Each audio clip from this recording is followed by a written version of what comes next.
In our top story this hour, the Israeli Defense Force has been striking at Hamas military posts and sites in the Gaza Strip following rocket fire from the Palestinian enclave earlier today. Meanwhile, hundreds of Palestinians have been arrested after Israeli police stormed the Al-Aqsa Mosque in Jerusalem's Old City, firing stun grenades at Palestinian youths who hurled firecrackers. Israel is blaming Palestinian militants for stirring up tensions. At least 15 Palestinians were injured by rubber bullets, beatings and stun grenades.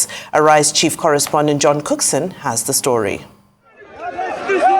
The violence comes as Muslims mark the holy month of Ramadan and Jews prepare to begin the Passover festival this evening, raising fears of a wider conflagration.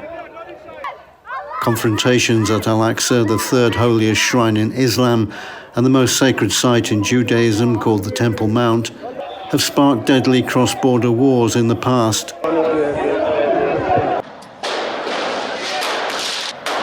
Similar clashes to these 2 years ago erupted into an 11-day conflict between Israel and the ruling Hamas militant group in Gaza. These images from Palestinian sources appear to show Israeli police using excessive force by any standards. Soon after the raid on the Al-Aqsa Mosque, Hamas militants who control the Gaza Strip fired rockets into Israel. Israel's Iron Dome defense system appeared to take the missiles out before they could land. Hours later, Israel further responded with airstrikes on Hamas weapons storage and bomb-making sites.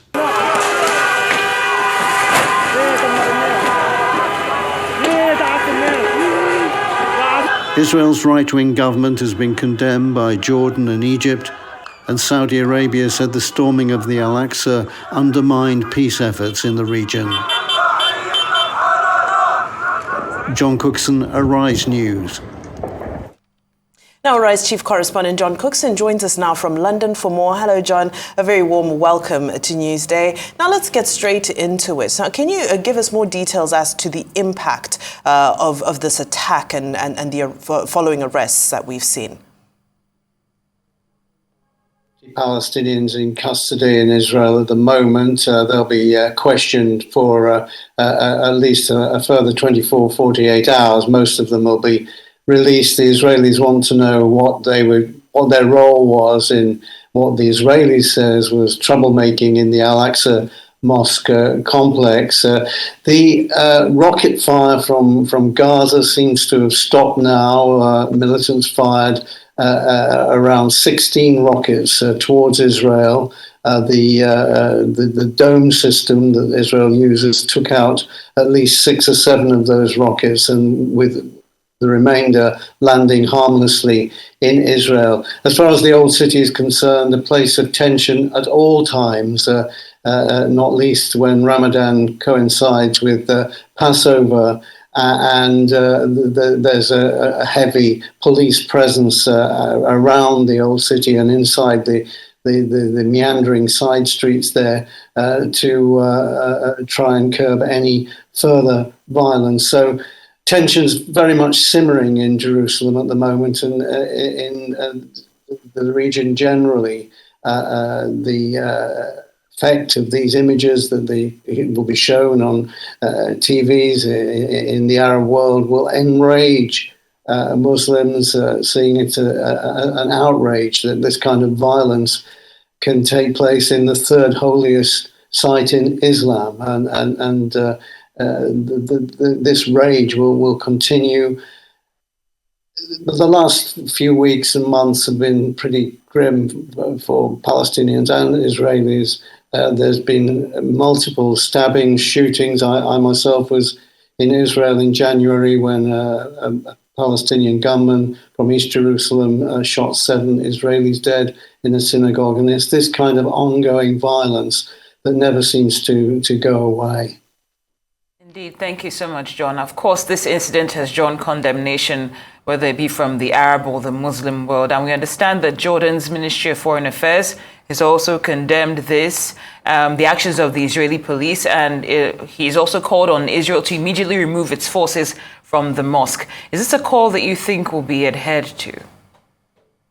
Well, Jordan, of course, being the custodian of the holy sites in the Old City, both Muslim and Christian, and the government in Amman is deeply outraged by what's going on. And also the Egyptians, too, have condemned this assault on the Al-Aqsa Mosque. And to be frank with you, they're strong words. Whether it will change anything or not, especially with the new right-wing government in Israel, I'm not so sure. Netanyahu, very much a strong man in his terms, and any further trouble will be put down with equal force, I imagine. So, these Arab countries can complain all they like, but whether it'll make a huge difference on the present regime running Israel, I'm not sure. Now, the Al-Aqsa compound has long been a flashpoint for deadly violence. Can you give us a little bit more insight into what the significance of the Al-Aqsa compound is and why it seems to always be the heart of these violent attacks? Well, the Al-Aqsa Mosque, as I say, is the third holiest shrine in Islam. Also, it's the holiest, the complex itself, the Temple Mount, as the Israelis know it, is the most important place for Jews, and also Christians too, especially at this time at Easter. There always have been tensions here, similar violence that I showed in my report today occurred back in 2021. This led to an 11-day war between Israel and the Palestinians. So it's always a flashpoint. What caused this particular violence overnight seems to be there are two versions, in fact. The Israelis say that the Palestinian militants got themselves holed up in the Al-Aqsa Mosque. They barricaded themselves in and were looking for trouble.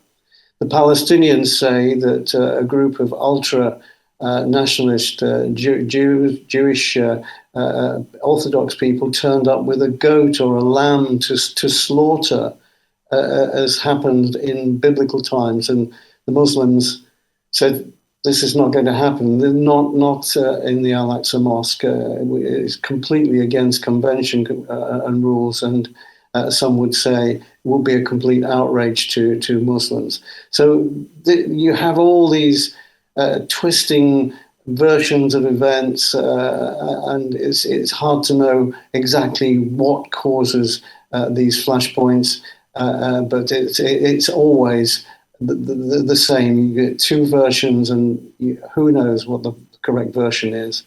Indeed. Thank you so much, John. Now, of course, while it might be hard to pinpoint what's the issue, what is the major cause, do you think the time of the year might have some contribution to this violence that we've seen? Because we understand that, there was something similar that occurred last year, which happened to be the deadliest for both Palestinians, in the occupied West Bank, and for Israelis in the last two decades.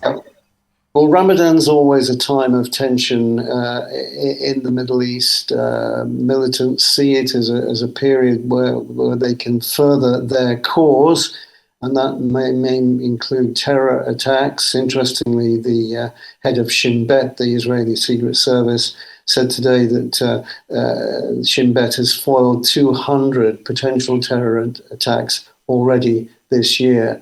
And I think it's the influence of this holy month that we're halfway through, I think, at the moment, of Ramadan, which has inspired Muslim militants to take up arms, to, try to complete the cause, which is to get Jerusalem as a capital for the Palestinians, and for the Israelis to be kicked out of lands that have been occupied since 1967.